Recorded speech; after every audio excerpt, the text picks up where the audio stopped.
মুখটা করে আছে কি না? হ্যাঁ, আমরা খাচ্ছি না চা বিস্কুট। তোর তো বিস্কুট খাওয়া হয়ে গেছে, তাও এরকম করছিস কেন বলতো? ছোলা খাবে, ছোলা খাবি?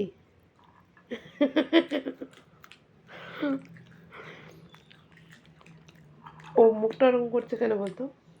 ছোলা খাওয়ার জন্য। ডেজির মুখ দেখো সবাই।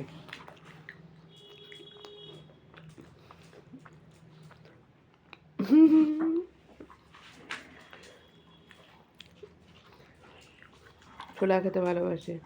এই ঘোড়া নাকি তুই, ঘোড়া? হুম, বাপ।